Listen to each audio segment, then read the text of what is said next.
Have you ever wondered why retirement kicks in at age 65? Because that used to be when people died. And now we're supposed to live off that same system? Well, this is Tav.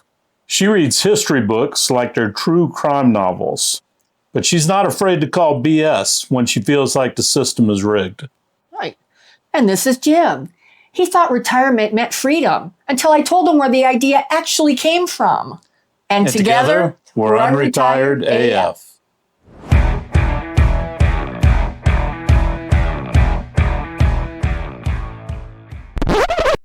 Hello and welcome to the Unretired AF podcast, the podcast for the over 60 crowd who is not settled down yet.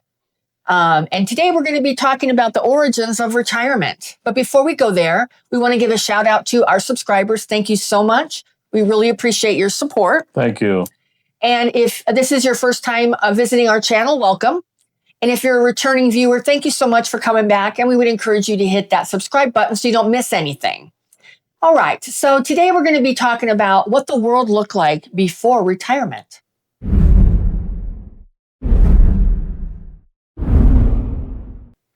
So prior to about 100 years ago or so, there was no such thing as retirement.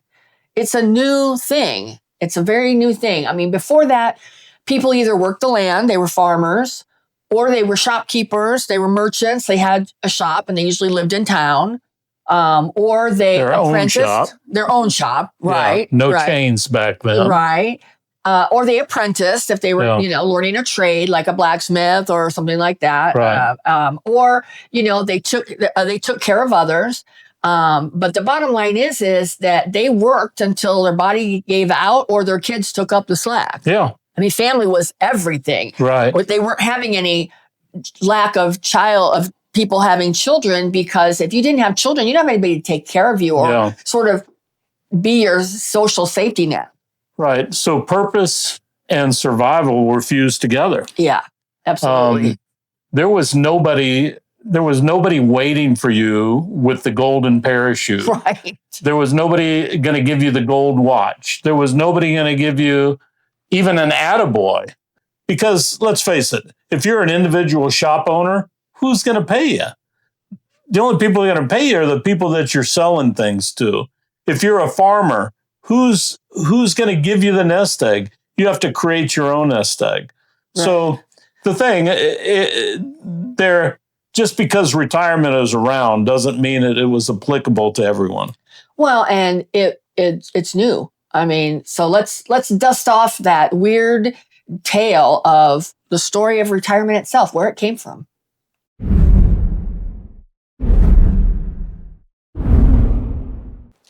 All right, so retirement wasn't invented in some sort of utopian senior dreamscape, It was actually invented in 1889 by Otto freaking Bismarck, the Iron Chancellor of Germany. And what was going on at the time is it's a little similar to what we have going on now. You had a lot of young people who were really pissed off with the government. They didn't have jobs. They were being tempted with some new concepts, socialism, that kind of thing. And so Otto von Bismarck wanted to get all these old people out of the workplace so that it would make room for, the younger people to come on and to get jobs and appease them. Yeah. So what was his plan to do that? Well, his plan was to retire people. He set the age at 70. Guess what the average age was? For a pension. For a pension. From the state. Okay. The average age of life then was 45. Yeah. So who's going to collect? Who's going to collect? Exactly. It was, but, he can say he was the founder of the retirement system. Why did he do this?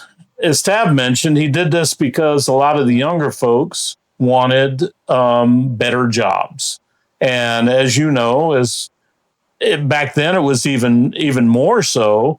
The young start low, and as you gain experience, you move up the ladder. So he created this benevolent system, but quite honestly, it didn't pay out very much. If at all, because people were dead. Exactly. Well, and he was, I mean, understand it. It was a political thing. It Sure. wasn't any sort of, like Jim said, it wasn't a benevolent thing. No. It was a political thing because he was getting a lot of pressure from the young people. They wanted to unionize. And they also were reading the writings of Karl Marx, and they were being swayed that way. That if we follow socialist ways, that there'll be enough for everybody. But as we know, that's a lot of that's bullshit. So so we know how it started. Let's talk about how America got on the freaking bandwagon for retirement.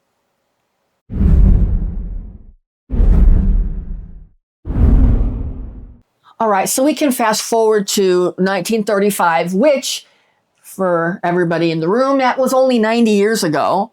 That's when FDR brought in Social Security into the United States, and the age of starting to collect Social Security was 65.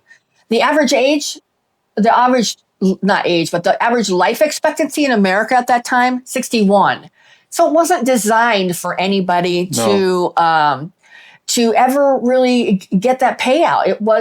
Everyone was going to age, was going to probably pass away while they were still working. Right. It wasn't going to pay out. But what happened is in the 50s, things changed. All of a sudden, people started moving to the suburbs. You had the middle class starting to prosper. I mean, you had people buying homes and cars. Cars were, popular. People were dreaming of these pensions that their companies were promising them. And so you have people thinking, oh, I'm going to retire at 62. I'm going to play golf. I'm going to do all this and that. But the system was never designed to hold that weight of that. It was always, it looked good on paper, but it was never going to be a reality. Yeah, because most people never received or got a pension. Right. What was sad, too, about that period is women weren't even included in the conversation. Right. And as the cost rose, that fantasy didn't age very well. No. At all. No. However, the myth stuck. Right. Think about how, even as a kid, you had to pay that FICA tax. Right. And that fed the coffers of the government to be able to offer Social Security. People still feel the need to retire with $1 million into savings, but it's always been a lie. Right. Well, and if the system was not built for us to thrive, what are we supposed to do? What's the alternative for us?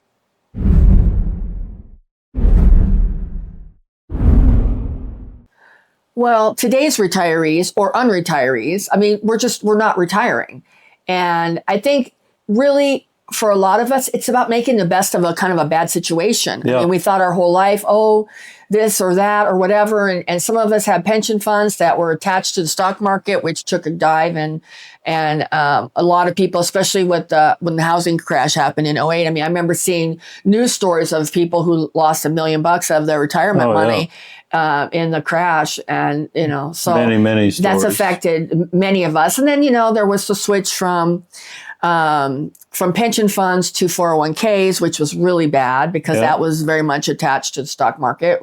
And so it tanked. So it wasn't good. So we have to make the best of a bad situation. We were not handed the best cards. No matter what our kids and grandkids say out there, they're all pissing and moaning about how we've, stolen all the money and we've ruined their generation. Well, we have some challenges of our own. Sure. And we were fed a lie too. Everybody has been fed a lie. So the difference between our generation is we're not going to sit around pissing and moaning about it. No. We're going to figure it out. And how we're figuring it out is, taking the skills that we learned through our whole career and figuring out how to apply those in our unretirement years to generate an income. Sure. That will either help supplement what we already have coming in, or if it's just Social Security, supplementing that, whatever. And, we're finding that we're working part-time, we're freelancing, we're starting side hustles, starting businesses, but we're not giving up. No. And we may be slowing down. Yeah. But, we personally are repurposing. Yeah. We're figuring out what we can do to make money and have fun. Yeah. Because if you can't smile about any of this, you'll die. Right. I mean, you'll kill yourself. Right. So, yeah, a lot of people aren't in the best shape that they want to be in financially, but, get there. Do everything you can to get there. Try, as Tav said, I've noticed and have been made aware lately. There, some of these side hustles, man, they're paying more than anybody ever made when they were at their real job. So again, I'm going to say it: don't be afraid to start something new in your 60s. Right. Don't be. Right. The only person holding you back is you. Right. And you can control your destiny. You can control what you want to do. Sometimes, you got to take that step. If it doesn't work, quit and do something else. Right. So life is not over in your 60s. Life is, for us, life is just beginning.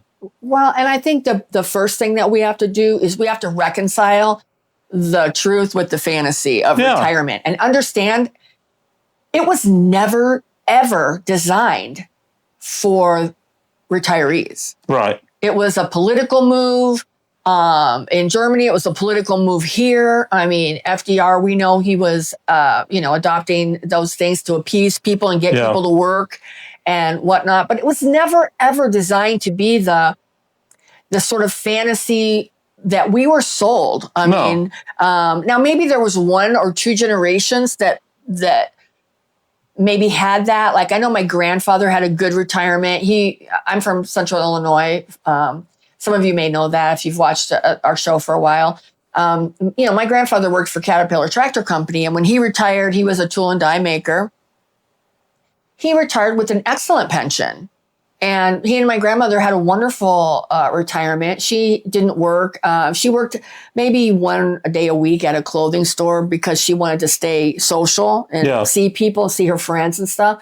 But she didn't have to work. And I know for my parents were in the silent generation, yours too. And now it might have been a little different for yours, but for mine, my parents didn't have a retirement other than I think my dad had a retirement from Bechtel. He was an engineer. And I honestly think because it was like a 401k thing, I think by the time he retired, which was in 2006, it was like $225 a month. So he had that plus his Social Security. That was it for all those years. That was nothing. And so I think back to what I was saying, I think the first thing that our generation has to do is just take off the mask. We need to stop and not let ourselves get pulled into self-pity and whining and feeling sorry for ourselves. And just, the advice that the millennials get so annoyed with from us, we need to apply it to ourselves too. We, as youngsters, we picked up ourselves by the bootstraps and damn it, we'll do it again if that's what we have to do. We are not going to let this defeat us. Right. So, screw the gold watch. Yeah. Screw what anybody's told you. Right. But you got to live within your means. Right. You've got to really look at things and figure out where you are. Right. Are your household bills way more than they should be? And and little things, right. Are you paying $100+ a month for cable that you only watch a few channels on? Right. I'm not telling anybody what to do. I'm not a financial planner. I'm not anything, but just look at what you're doing. Look at your expenses. See if you can cut down and put that smile on your face. Right. But step out. If you want to do something and you want to start something new, go for it. Yeah. Go for it.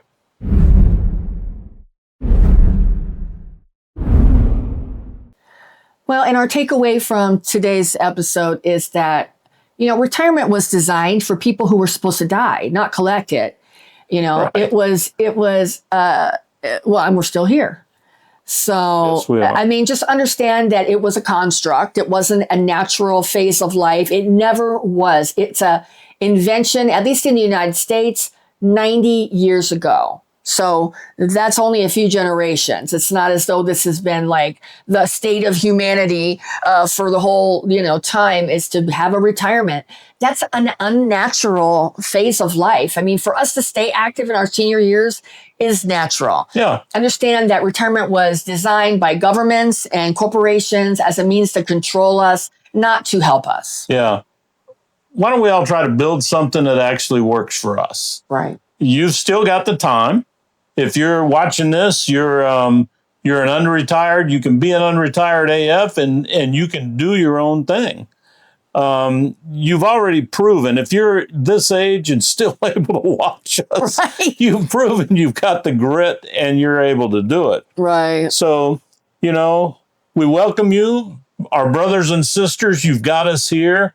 We're here to help. We're here to talk. We're here to laugh with you. Be real. Be real. Be real. Be real about it. Become a member of the Unretired AF movement. Right. So we have a comment section.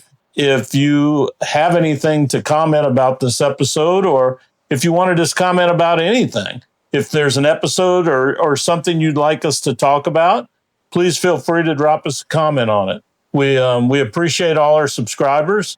And we really appreciate you watching our shows. Thank you. We do. And, we know that we take a little bit of an unconventional turn, especially when it comes to retirement. We know that most channels out there are talking about what to do with your $1 million nest egg. And Right. there's a ton of channels out there for boomers and Gen X that are, and that seems to be the main thrust. And then all they do for those of us who don't have that is just make us feel like shit about ourselves. So we decided to start a channel that didn't go that way. That was more of a channel for those of us who may not have that $1 million nest egg. We've got something, but we don't have that.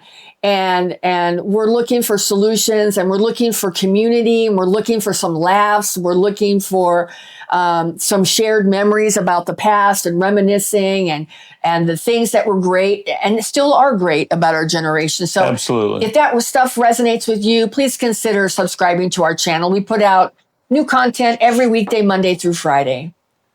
Well, we're not slowing down. And neither should you. And together, we're Unretired AF.